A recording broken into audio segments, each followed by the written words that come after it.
Hey there, Grumpy Old Fart here. I'm doing a Recon the Role-Playing Game story. I'm titling this one The Long Trek. My friend, before I get into this though, if you enjoy my content, it would really help me out if you'd hit the like button, subscribe to my channel, share my content on social media, and post a comment or two. Remember, I welcome your comments, even if you disagree with me. If you enjoy a good book, check out my author page on Amazon.com. My pen name is H.L. Anderson, and you can find all of my books there. I like to think I write good stories that make you think. If you find some of my books that you enjoy, get them, and I hope you do like them. All right. My friend Kevin ran a recon game, and I want to say it was around 1991 or so. I can't quite be precise. It was a very long time ago. We were running mercenaries and had taken a job to break into a Russian facility and liberate a list of names. These guys were spies or some such. As I recall, America had to have that list. This was during the Cold War. Okay. The game took place something like 76 or 78 or something like that, as I recall. We were dropped off by submarine off the coast of Siberia.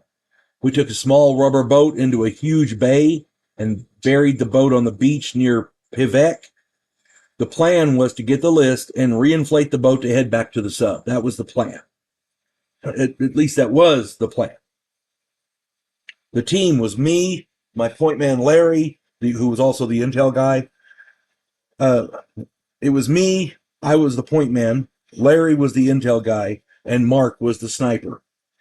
We were all trained in infiltration and impersonation. We all spoke fluent Russian, and we were all adept in the cold.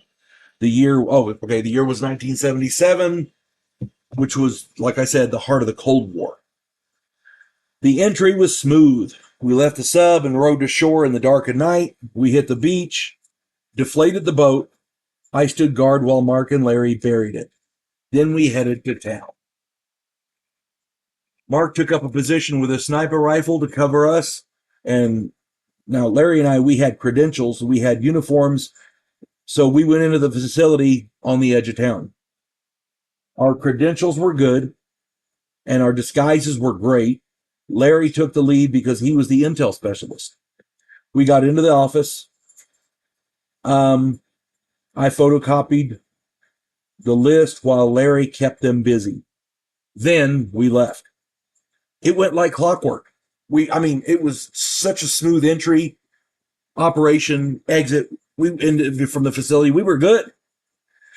Mark met us there on the beach, and to our surprise, our boat had been discovered by their security. We retreated to a wooded area, very, very snow-packed area, and we radioed the sub, but there was no response. In the frigid water, we couldn't risk swimming to the sub. Even if we could survive the swim, there was no guarantee the sub would be there. And if we did, it would be a one-way trip. We'd freeze to death. Wouldn't happen. Mark was on guard and motioned that we had incoming Soviet military. They had obviously triangulated our radio signal. We fled to the town and hid out in the basement of a building for 2 days. We tried to avoid people.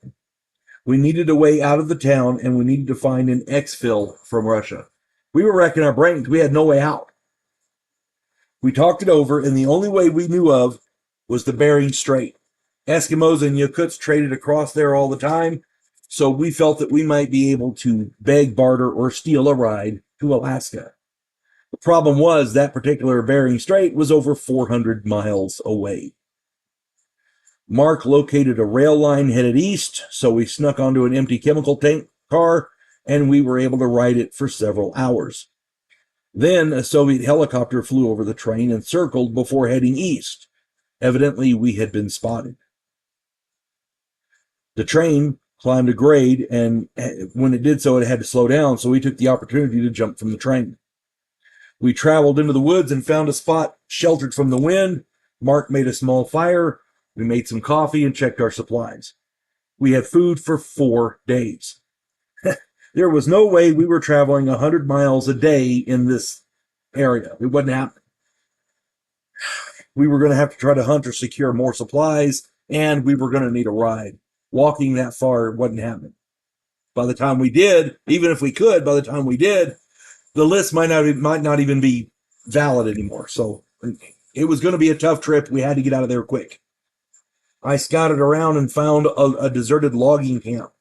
There were a number of trucks, and the camp looked like nobody'd been there for a long time. Mark got one truck running, and we siphoned gas from all the others. And, Larry drove, and we all piled into the cab. We were able to drive through the back roads in the woods for about 80 miles. Then we saw a roadblock ahead of us.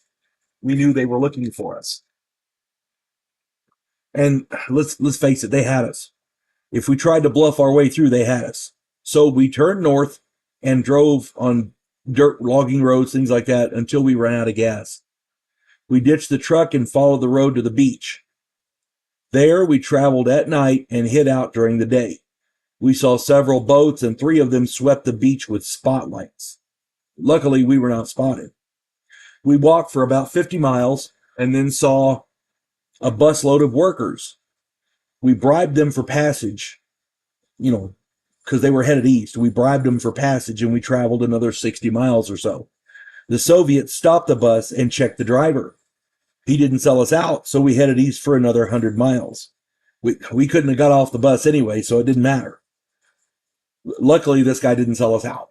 They were headed for a power plant near Nutepelman, Nutepelme, and I still don't know how to pronounce that word. We talked it over, none of us knew how to pronounce that word.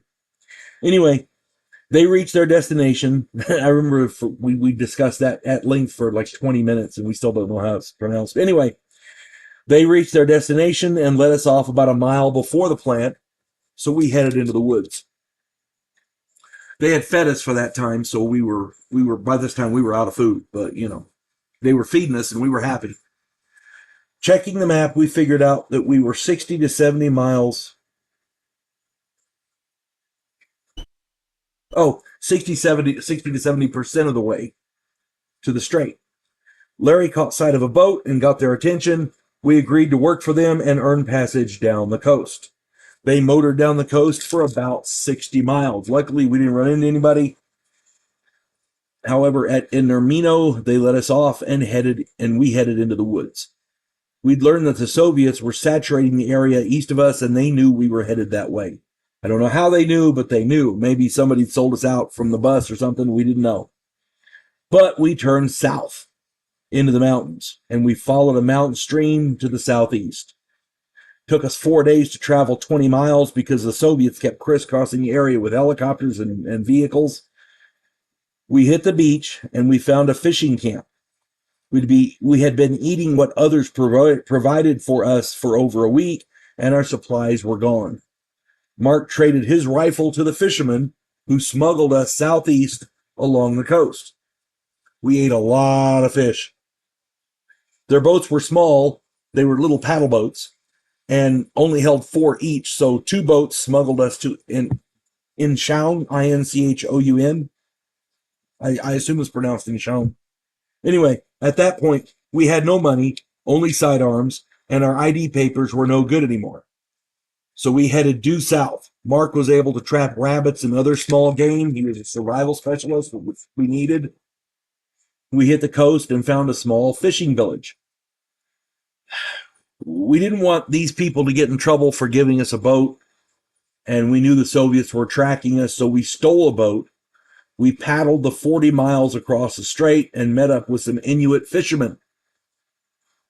They helped get us to the mainland, and from Wales, we called our contact, and they sent us a transport to the airport there. So we were able to fly out. We had the list. We got payment for the job. The worst part is they did not offer a bonus for us going above and beyond like we did. So we told them we'd never work for them again. And we never did. As far as I know, that was the only game we played there with those characters. But, I don't think that was the only game we played with those, as I recall. We didn't work for them anymore. We didn't work for anybody anymore. I think that was the last game Kevin ran of Recon, if I'm not mistaken. But at any rate, I miss Kevin. He was a good guy. Hope this finds everybody well. You folks have a good one. God bless one and all. Vanguard 1, Devo Polan, a scientific representative from a pacifist race called the Gandhiri, has come to Earth to learn the one thing that humans do better than anyone else in the galaxy: to fight. In the sequel, Task Force Terminus, Earth is at war with an alien race called the Imdola. Devo Poland's new commission in the Terran fleet exposes him to bigotry and treachery, and he comes to realize that sometimes political and military maneuvering are one and the same.